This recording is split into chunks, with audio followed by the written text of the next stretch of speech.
After watching this, you will understand that the most dangerous gap in nuclear safety isn't classified. It's sitting in a box on a hardware store shelf, and that someone decided 40,000 people didn't need to know.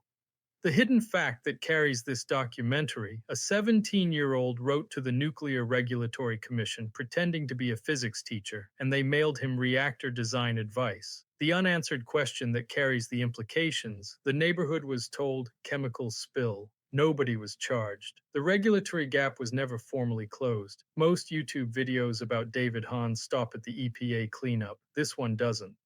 This is the story of a 17-year-old Boy Scout named David Hahn. In 1994, he tried to build a nuclear breeder reactor in a potting shed. He sourced his materials from smoke detectors, camping lanterns, and old clock faces. He obtained his instructions by writing to federal agencies under a fake identity. When it was over, the EPA dismantled his shed and buried it as nuclear waste. And we will ask why 40,000 neighbors were told it was a chemical spill. You are a Boy Scout working toward Eagle rank, earning merit badges. You have been obsessed with chemistry since you were 10 years old. At 14, you made nitroglycerin in your bedroom, just to see if you could. Now you want to understand the most powerful energy source humanity has ever built. Not by reading a textbook, by building a working reactor in your mother's potting shed. And for a brief, terrifying period in 1994, you come very close. Commerce Township, Michigan was a quiet suburb of about 40,000 people outside Detroit. The Cold War had ended 3 years earlier, but nuclear anxiety had not followed.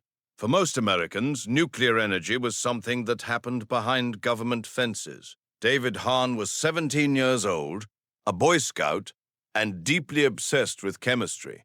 He had been reading chemistry books since he was 10 years old. By 14, he had taught himself to make nitroglycerin in his bedroom. His parents moved his experiments from his bedroom to the basement, then to the shed. In early 1994, David read about nuclear breeder reactors and became fixated on them.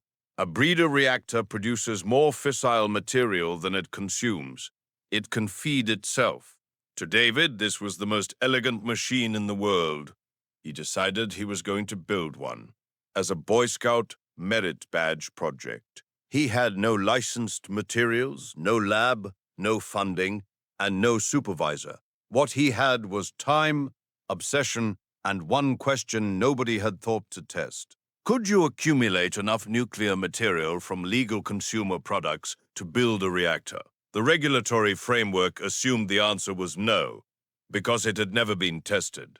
David started with smoke detectors, which each contain a small amount of americium-241. He bought them, opened them, and extracted the americium one at a time. He then turned to Coleman camping lanterns, whose mantles were coated in thorium compounds. He also collected old radium dial clocks from the 1930s, the kind with glowing hands. He sourced them from antique shops and flea markets, with whatever story suited the seller. But he needed something he couldn't get from a flea market: technical guidance.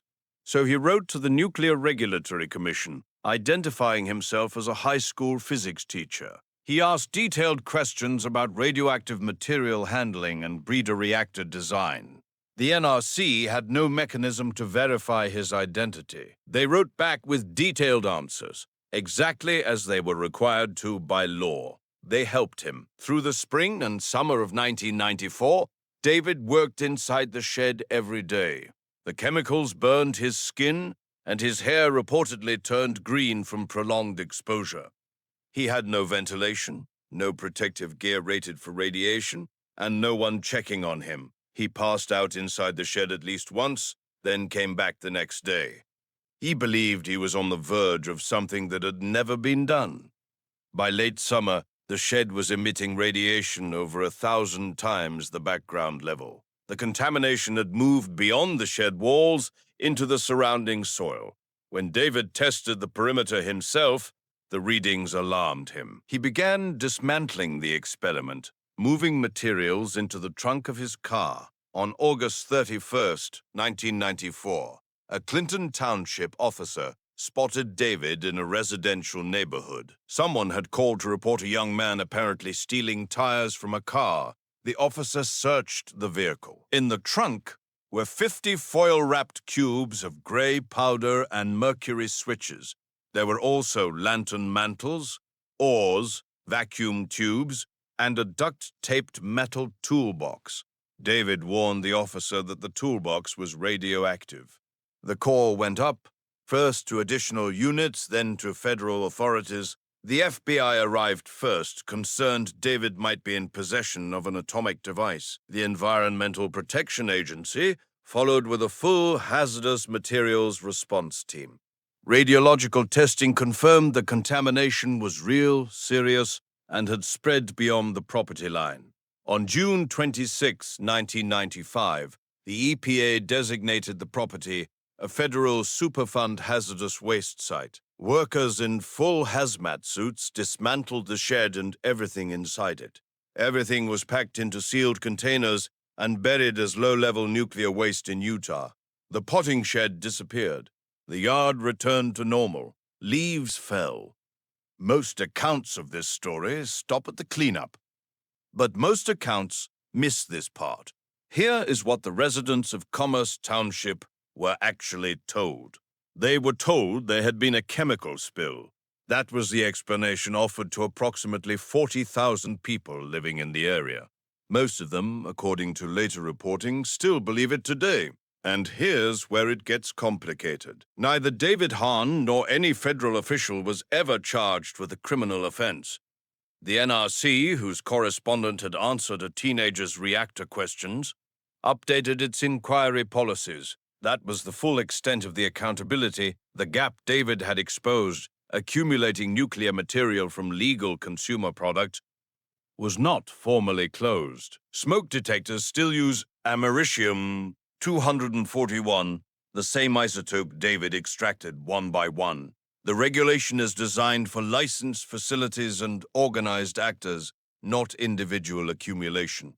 That gap, one consumer product at a time from any hardware store, remains unaddressed. David Hahn served 4 years in the United States Navy after the incident. He was assigned to the nuclear-powered aircraft carrier USS Enterprise. Because of his prior radiation exposure, the Navy would not allow him near the reactor. He received an honorable discharge and returned to Michigan. In 2007, he was arrested for stealing smoke detectors from an apartment complex.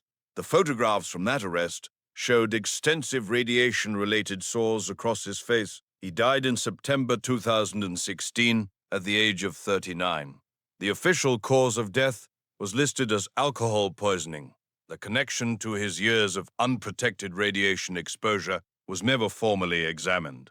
Consumer products still contain trace amounts of radioactive material. Modern smoke detectors sold in every country use the same americium-241 David extracted. The amounts in any single product are too small to trigger regulatory concern. The gap David exploited, patient accumulation, one item at a time, was never addressed. What's worth sitting with here is what David's story actually proved. He proved that the gap between consumer safety and nuclear emergency is thinner than assumed. Thin enough for a teenager with a library card and a hardware store budget. Nuclear safety thinking is built around organized threats, states, organizations, funded programs. David Hahn was none of those things. He was a curious kid in a potting shed who followed the instructions he was given. The outcome was a federally declared nuclear cleanup site, identical to any serious incident. There is also a question about what we're owed when these things happen. 40,000 people lived near that shed through an entire summer. They breathed the air, walked the blocks, and lived their ordinary lives. They were given a story about a chemical spill and returned to their routines. Nobody publicly examined who decided what to tell them and what to withhold. No hearing was opened. No public accounting was made. The cleanup happened, the shed was buried in Utah, and life went on. How many things like this have been cleaned up quietly, filed, and simply forgotten? David Hahn earned Eagle Scout rank in 1994, shortly after the EPA dismantled his shed. The project that triggered a federal nuclear emergency had earned him his final badge. He shook the hand. He signed the papers. Somewhere in Utah, that same month, a sealed container carrying his shed was being buried.